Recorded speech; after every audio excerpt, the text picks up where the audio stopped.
People who work the night shift often have supernatural encounters. Now, there was a story that came out of Arizona. There's this man named Edward. Edward said he got a job right outside of the Navajo reservation at this small gas station.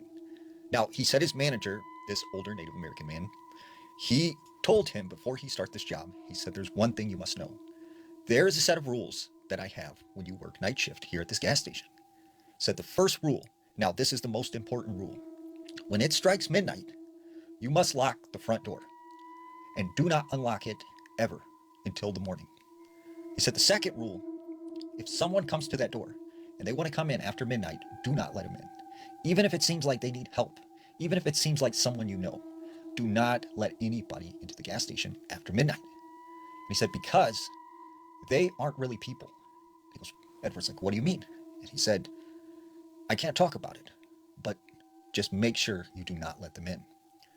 And he said, the third rule is you must keep the lights on all night long. Don't ever let the lights go out.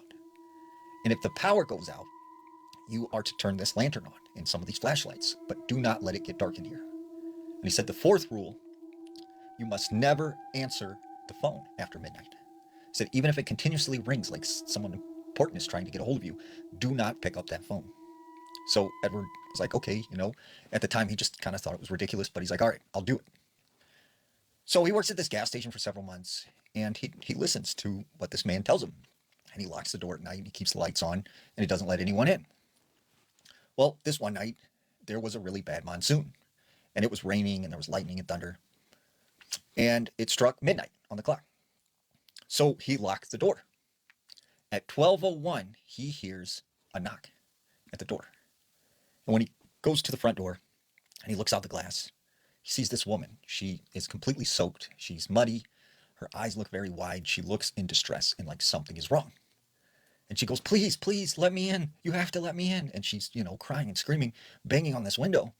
And he's like, look, I'm sorry, we're closed. Like, I cannot let you in. And she goes, no, please, you don't understand. You have to let me in. And she, banging harder and harder. And he's like, I told you we're closed. Go away. He said, that's when this woman, at the time, you could see her from this light that was outside. It was shining on her. But when she stepped outside of this light, he said that's when he noticed her face started to change.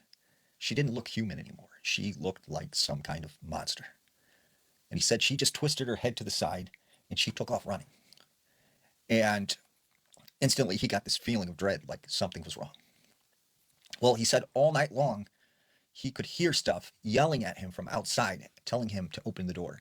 Some of these voices sounded like his family members, friends. And he said all night long, something was harassing him.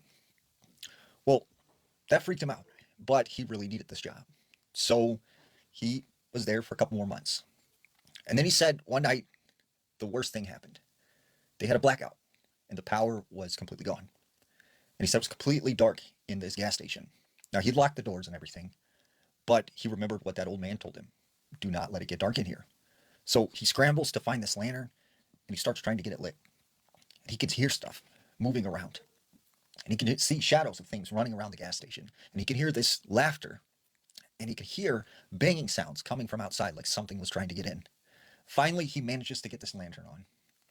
But all night long, once again, he could see things running around. He could hear voices calling him, telling him to come out of the light. And the next morning, he was so terrified, he quit this job. And he said that was probably the most terrifying job he'd ever worked, working night shift at a small gas station outside of the Navajo reservation.